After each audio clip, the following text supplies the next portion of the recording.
بسم اللہ الرحمن الرحیم۔ حضرت یوسف علیہ السلام عزیز مصر کے گھر رہنے لگے۔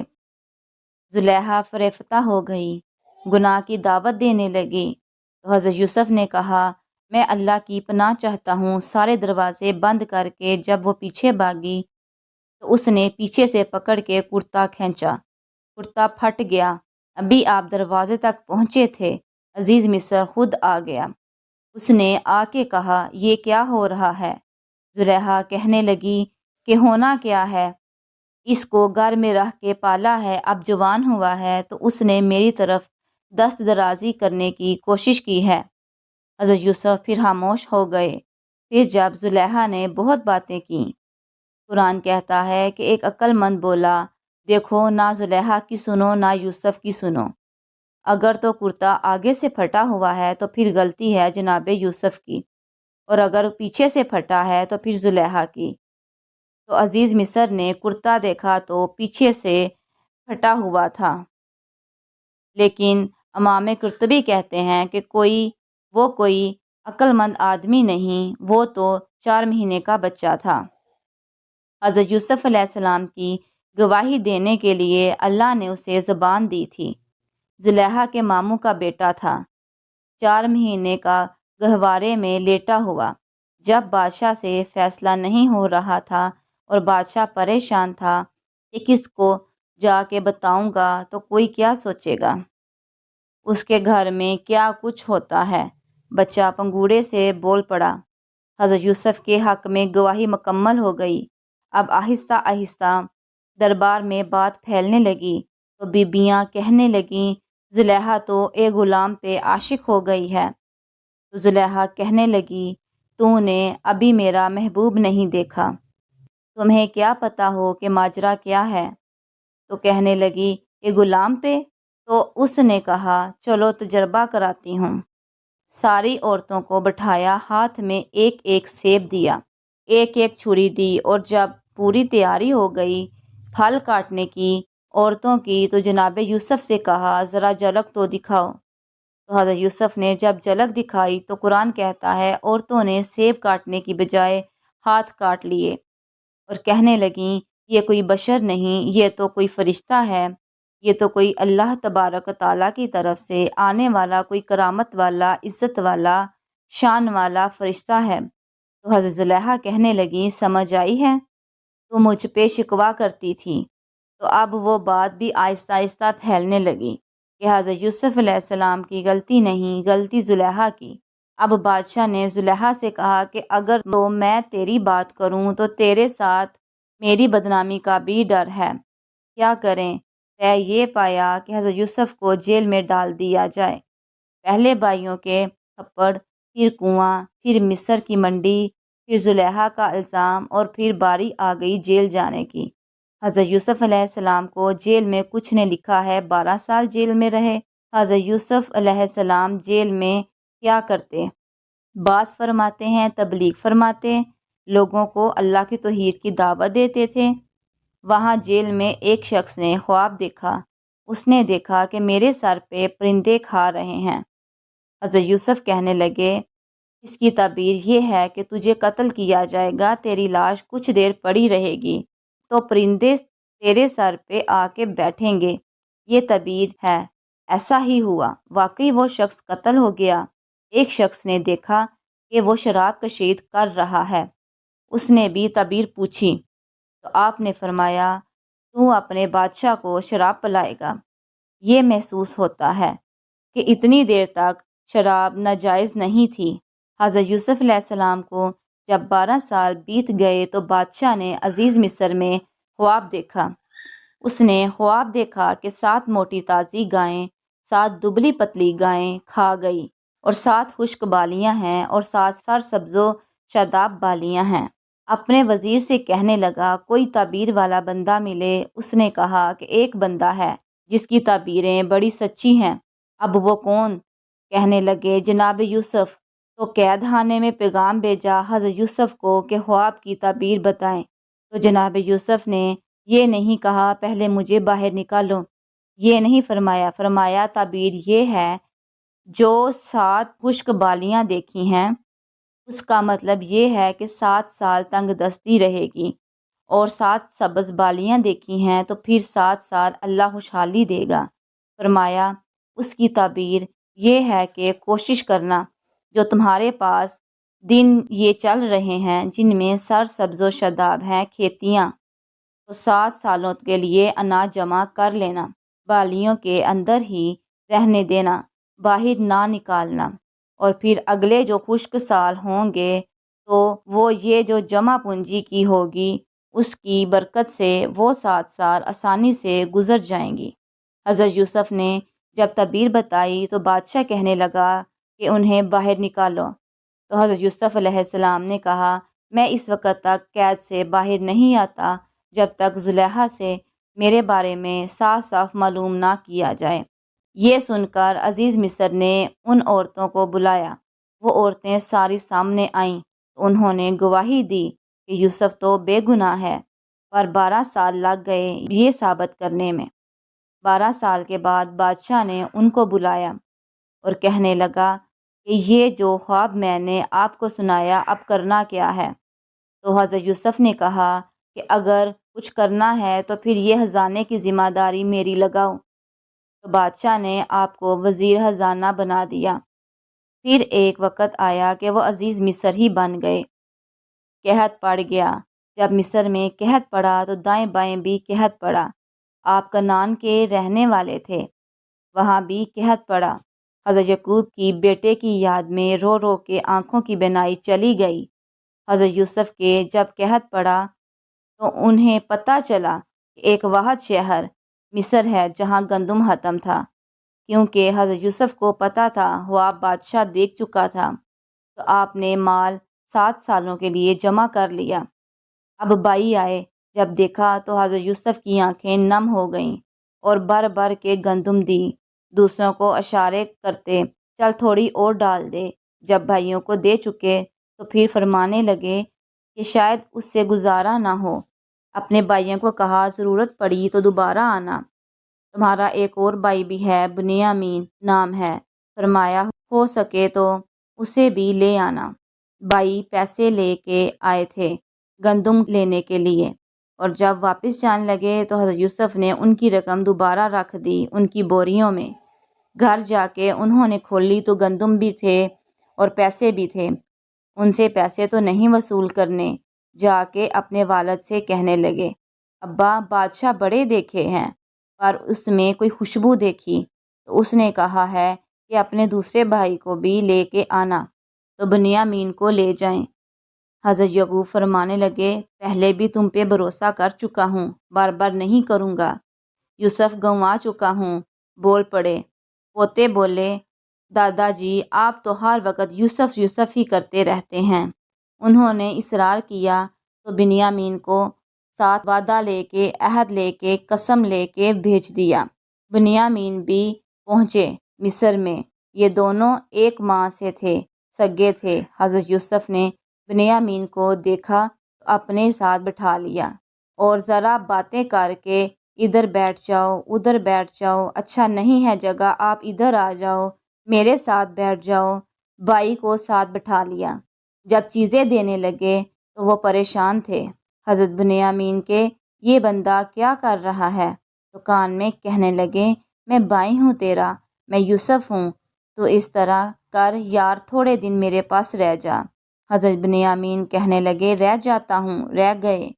کچھ لوگوں نے یہ لکھا ہے کہ حضرت بنیامین کی جو بوری تھی اس کے اندر شاہی پیالہ رکھ دیا اور فرمایا اس کو ہم نہیں جانے دیں گے ہمارا پیالہ، یہ نہیں کہا کہ یہ چور ہے، کہا پیالہ کیسے آیا اس کی بوری میں، لہٰذا یہ اب بھی یہیں رہے گا ہمارے پاس، دیکھیں گے کیا کرنا۔ تو باقی چلے گئے۔ تو یہودا کہنے لگا کہ میں نہیں جاتا، میں یہیں ٹھہروں گا، اس لیے کہ میں باپ کو کیا بتاؤں گا کہ پہلے بھی میں ہی کرتا لے کے گیا تھا یوسف کا، اب میں کیا بتاؤں گا۔ واپس گئے اور جا کے بتایا کہ بنیامین کو انہوں نے رکھ لیا ہے، معاملہ بن گیا ہے، اور وہ کہتے ہیں کیسے شاہی پیالہ آیا اس کی بوری میں۔ حضرت سیدنا یعقوب علیہ السلام فرمانے لگے میں نے تمہیں پہلے ہی کہا تھا کہ تم میرے بنیامین کو بھی لے جا رہے ہو؟ پہلے میں بھروسہ کر کے یوسف کے معاملے میں پریشان ہوں۔ فرمایا اس طرح کرو، جاؤ ڈھونڈو جا کے میرے یوسف کو، اور ڈھونڈو جا کے میرے بنیامین کو، جاؤ تلاش کرو۔ بھائی دوبارہ آئے، گندم بھی ختم ہو گئی تھی۔ آتے ہی کہا کہ اے عزیز مصر، بڑی بری حالت ہے، ہم بڑے پریشان ہیں، ہمارے باپ کی رو رو کے آنکھیں چلی گئی ہیں، مہربانی کرو کچھ گندم بھی دے دو، اور اس طرح کرو کہ ہمارا بھائی بھی ہمیں واپس کر دو تاکہ ہم اسے لے جائیں اور ہمارے والد گرامی کی آنکھیں ٹھنڈی ہوں۔ حضرت یوسف علیہ السلام ان کی باتیں بھی سننے لگے اور غور سے ان کے چہرے بھی دیکھنے لگے۔ تو جب انہوں نے حضرت یوسف علیہ السلام کی طرف غور سے دیکھا، حضرت یوسف علیہ کہنے لگے مجھے جانتے ہو، پہچانتے ہو؟ کہا نہیں۔ فرمانے لگے میں یوسف ہوں، اور حضرت بنیامین کی طرف اشارہ کر کے کہنے لگے اور یہ میرا بھائی ہے، اور فرمانے لگے اللہ نے ہم پر بڑا احسان کیا ہے، اور جو تقوی اختیار کرتا ہے اور صبر کرتا ہے اللہ تعالیٰ اس کے نیک اجر کو کبھی ضائع نہیں فرماتا۔ میں نے بڑے تقوی کی یہ پرہیزگاری کی تو بچ گیا۔ پھر فرمانے لگے جاؤ آج تم پر کوئی گناہ نہیں۔ ایک دم سے اسی وقت فرمایا جاؤ میں تمہیں معاف کیا، اور فرمانے لگے میری دعا ہے کہ میرا رب بھی تمہیں معاف کرے۔ پھر فرمایا یہ میری قمیص لے جاؤ، میرا کرتا اور میرے باپ کی آنکھوں پر ڈال دینا، امید ہے ان کی آنکھوں کی روشنی واپس آ جائے گی۔ لے جاؤ۔ تو وہ کرتا لے گئے۔ قرآن مجید کہتا ہے اب بھی وہ دور تھے تو سیدنا یعقوب علیہ السلام فرمانے لگے مجھے یوسف کی خوشبو آ رہی ہے۔ کرتا حضرت سیدنا یعقوب علیہ السلام کی آنکھوں پر ڈالا تو روشنی واپس آ گئی۔ کہا ابا ذرا چل کے دیکھو تو صحیح، رب نے آپ کے بیٹے کو کتنی شانیں عطا فرمائی ہیں۔ یہ 72 لوگ تھے جو یہاں سے چلے گئے اور ہزاروں کا لشکر لے کر حضرت یوسف آئے والد کے استقبال کے لیے، اور جب باپ بیٹے کی ملاقات ہوئی تو اس درد سے ملاقات ہوئی کہ ہر آنکھ اشک بار ہو گئی۔ باپ بیٹا اتنی بارستگی سے مل رہے تھے کہ دائیں بائیں کی انہیں خبر نہ رہی کہ باقی لوگ بھی ہیں۔ حضرت علامہ اسماعیل نے لکھا ہے کہ حضرت جبرائیل امین حضرت یعقوب کے کان میں کہنے لگے بس کریں، اوپر تو ذرا نظر اٹھائیں، فرشتے بھی دیدار کے لیے آئے ہوئے ہیں۔ دیکھیں اللہ کے فرشتے بھی آئے ہیں اس منظر محبت کو دیکھنے کے لیے۔ حضرت سیدنا یعقوب علیہ السلام، حضرت یوسف کی والدہ اور پھر آپ کے 11 بھائی سارے آپ کے لیے سجدے میں گر گئے۔ تو حضرت یوسف کہنے لگے ابا جی وہ میرا خواب جو میں نے بچپن میں دیکھا تھا۔ حضرت سیدنا یعقوب علیہ السلام پھر کم و بیش لگ بھگ 23 سال، کچھ نے لکھا ہے 40 سال مصر میں رہے، اور جب وصال ہونے لگا تو حضرت یوسف سے فرمانے لگے بیٹا مجھے یہاں دفن نہ کرنا، مجھے وہیں لے جانا جہاں میرے والد دفن ہیں۔